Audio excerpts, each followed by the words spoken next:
Welcome back to my YouTube channel study life. जैसा कि आप सभी जानते हैं, हम कक्षा 8वीं और 5वीं बोर्ड एग्ज़ाम की तैयारी करवा रहे हैं। तो हम आज के लिए लेकर आए हैं मंडे, जो सोमवार को 3 मार्च 2025 को कक्षा 8वीं का मैथ्स का जो पेपर होने वाला है, उसका हम पूरा प्रश्न पत्र आपके लिए लेकर आए हैं। सेम यही क्वेश्चन, कोई दूसरा क्वेश्चन नहीं रहेगा, सेम यही क्वेश्चन आएंगे। तो आप इन प्रश्नों को नोट कीजिए और उनको हल कीजिए। मैं यहाँ पे आंसर नहीं बताऊँगी आपको, मैं सिर्फ प्रश्न बताऊँगी। उन प्रश्नों को आप कॉपी और पेन पकड़ के बैठिए और लिखिए और उन प्रश्नों को ढूंढिए कि इसका आंसर क्या है। थोड़ी सी मेहनत कीजिए आप, फिर देखिए आपके मार्क्स कैसे आते हैं, आपकी तैयारी भी बेहतर होगी। तो समय 3 घंटे का रहेगा, पूर्णांक रहेगा 80। रोल नंबर लिखना है यहाँ आपको अंकों में, फिर शब्दों में। शाला का नाम लिखना है, संकुल का नाम लिखना है, विकास खंड और जिला लिखना है। तो चलिए शुरू करते हैं। देखते हैं पहला प्रश्न है, सही विकल्प चुनकर लिखो। 256 का वर्गमूल होगा 12, 14, 16 या 18। 256 का वर्गमूल क्या होगा? तो फर्स्ट चैप्टर में ही है वर्गमूल, आपने पढ़ा होगा तो फिर आपको पता होगा। नेक्स्ट है, जब दो सरल रेखाओं को एक तिर्यक रेखा काटती है तो तिर्यक रेखा का सरल रेखाओं के बीच कटे हुए भाग को कहते हैं, क्या कहते हैं? अंतःकोण, अंतःखंड, प्रतिच्छेद बिंदु या रेखाखंड। नेक्स्ट है आंकड़ा 6, 4, 5, 6, 7, 7, 6, 5, 6, 7, 8 का बहुलक है। इन संख्याओं का बहुलक क्या होगा? 5, 6, 7 या 8। नेक्स्ट है, दिए गए आंकड़ों को घटते या बढ़ते क्रम में व्यवस्थित करने पर उनके बीच वाला मान को कहते हैं, क्या कहते हैं? समांतर माध्य, बहुलक, प्रायिकता या माध्यिका। नेक्स्ट क्वेश्चन है, व्यंजक x और a प्लस बी का गुणनफल होगा। x का a प्लस बी के साथ गुणनफल होगा तो उसका आंसर क्या आएगा? A B X, A X plus B, A plus X B, A X plus B X. तो x का a के साथ गुणा होगा तो होगा x प्लस b का x के साथ गुणा होगा तो हो जाएगा बी एक्स। तो इसका आंसर रहेगा ऑप्शन नंबर द। नेक्स्ट है, समांतर चतुर्भुज का एक कोण यदि 50 अंश का हो तो उसके सम्मुख कोण का मान क्या होगा? 50 अंश, 100 अंश, 130 अंश, 90 अंश। बट्टा अथवा छूट बराबर क्या होता है? अंकित मूल्य, ऋण, मूलधन, मिश्रधन, विक्रय मूल्य या हानि।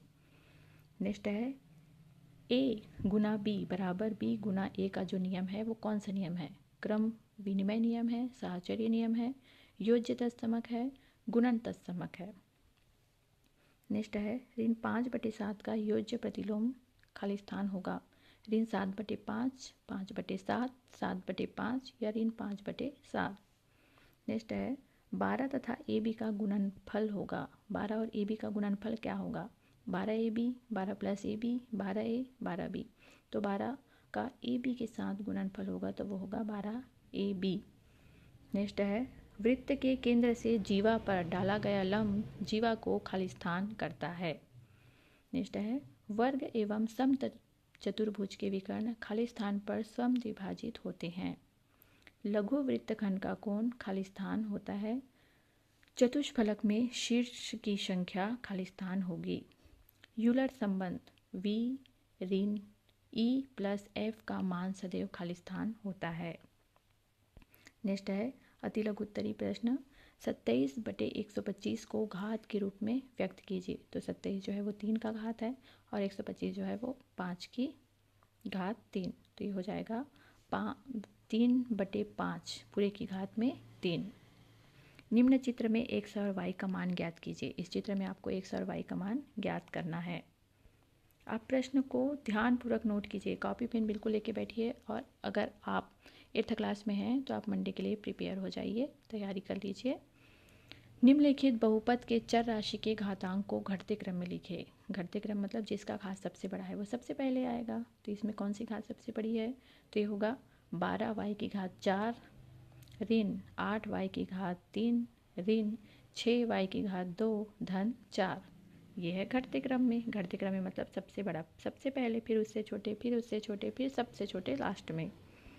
एक बहुभुज में भुजाओं की संख्या 8 है तो उसके अंतःकोणों का योग ज्ञात कीजिए। नेक्स्ट है, समीकरण हल कीजिए। समीकरण हल करना है आपको। 15x ऋण 75 बराबर 150, इसको सॉल्व करना है आपको। परिमेय संख्या 3/4 में से 4/5 को घटाना है। ये भी प्रश्न है आपका। फिर आता है लघुत्तरी। लघुत्तरी प्रश्न है 4/5 पूरे की घात 4 गुना 5/4 पूरे की घात 2 को सरल कीजिए। इसको आपको सरल करना है। नेक्स्ट है 10 सेंटीमीटर के एक रेखाखंड को 2:3 के अनुपात में विभाजित कीजिए। 10 सेंटीमीटर का एक रेखाखंड कितना है और उसको 2:3 के अनुपात में विभाजित करना है। नेक्स्ट क्वेश्चन है समांतर माध्य ज्ञात कीजिए। 81, 74, 69, 73, 91, 55 और 61 इन सबको प्लस करना है और जितनी संख्या है उसको जोड़ना है और 1, 2, 3, 4, 5, 6, 7 उसको 7 से भाग देना है। फिर निकल गया आपका समांतर माध्य। प्रेक्षणों की संख्या समांतर माध्य होता है, समांतर माध्य बराबर होता है प्रेक्षणों का योग बटे प्रेक्षणों की संख्या। नेक्स्ट है समान मूल्य वाले 15 टिकटों का मूल्य 18 रुपये है। 70 रुपये में उसी मूल्य वाले कितने टिकट खरीदे जा सकते हैं। ये भी क्वेश्चन है आपका। और आप 8th क्लास में हैं तो मंडे के लिए आप बिल्कुल प्रिपेयर हो जाइए। मंडे आपका यही सेम क्वेश्चन आएगा। नीरज के पास मयंक से 3 गुने आम थे। यदि मयंक को 8 आम एवं नीरज को 6 आम और दिए जाएं तो मयंक और नीरज के आम का अनुपात 1:2 हो जाता है। तो दोनों के पास कितने कितने आम थे। नेक्स्ट है यदि एक वर्गाकार चित्र का क्षेत्रफल 2225 वर्ग सेंटीमीटर हो तब चित्र की भुजा की लंबाई ज्ञात कीजिए। ये भी बहुत ही इजी और बहुत ही सरल क्वेश्चन है। नेक्स्ट है सर्वसमीका के प्रयोग 105 गुना 95 का मान ज्ञात कीजिए। नेक्स्ट है उस समांतर चतुर्भुज का आधार ज्ञात कीजिए जिसका क्षेत्रफल 390 वर्ग सेंटीमीटर तथा शीर्षलंब 26 सेंटीमीटर हो।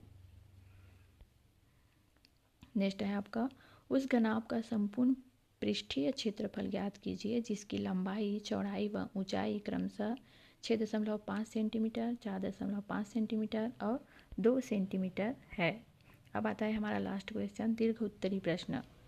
4x की घात में 4 ऋण 2x की घात में 3 ऋण 10x की घात में 2 धन 13x ऋण 6 को 2x धन 3 से भाग दीजिए और भागफल और शेषफल ज्ञात कीजिए अथवा गुणनफल ज्ञात कीजिए। 1/2x धन 5y ब्रैकेट क्लोज 3x ऋण 6/5y फिर ब्रैकेट बंद। तो आप इन प्रश्नों को नोट डाउन कीजिए और इन प्रश्नों का आंसर ढूंढिए। फिर देखिए आप कैसे आप एग्ज़ाम की तैयारी करते हैं और इन प्रश्नों को आप अच्छे से सॉल्व करते हैं। तो एक दिन का समय है आपके पास, एक दिन में आप अपनी तैयारी को कंप्लीट कीजिए और मुझे कमेंट सेक्शन में बताइए कि नेक्स्ट आपका कौन सा पेपर है और आपको कौन से सब्जेक्ट की वीडियो चाहिए या क्वेश्चन चाहिए। Thank you.